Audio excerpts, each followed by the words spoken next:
ഇന്ത്യയിൽ മിക്കയിടത്തും വളരുന്ന ഒരു കുറ്റിച്ചെടിയാണ് ആടലോടകം. അഡാലോഡാക്കം അക്കാന്തേസി കുടുംബത്തിൽപ്പെട്ട ആടലോടകം 2 തരമുണ്ട്. ആയുർവേദത്തിൽ ഒരു ഔഷധസസ്യമായി ഉപയോഗിക്കപ്പെടുന്നു. ശാസ്ത്രീയ നാമം ജസ്റ്റിഷ്യ ബെഡോമേ സി ബി ക്ലാർക്ക് ബെനെറ്റ്. ഇതിന് ഇലയിൽ 8 ജോഡി ഞരമ്പുകൾ വരെ കാണും. കഫക്കെട്ടിന് ഇതിന്റെ ഇല 1 ഗ്ലാസ് വെള്ളത്തിൽ 3-4 ചെറിയ ജീരകം ചേർത്ത് തിളപ്പിച്ച് അരഗ്ലാസാക്കി ദിവസത്തിൽ 3-4 തവണ കഴിക്കുന്നത് അതീവ ഫലപ്രദമാണെന്ന് കണ്ടിട്ടുണ്ട്. അദ്റ്റഡ് സെലാനക്ക മീഡിക് എന്നതിനെയും ആടലോടകമായി പറയുന്നു. പച്ചില വളമായി ഉപയോഗിക്കുന്നു. മഞ്ഞ ചായം ഉണ്ടാക്കുന്നതിനു ഇല ഉപയോഗിക്കുന്നുണ്ട്.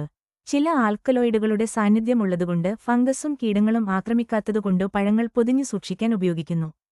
ഇതിന്റെ ഇലകൾക്ക് സുഖകരമല്ലാത്ത മണമുള്ളതു കാരണം മൃഗങ്ങൾ തിന്നാറില്ല. ആയതിനാൽ വേലിച്ചെടിയായും വളർത്താൻ പറ്റിയതാണ്.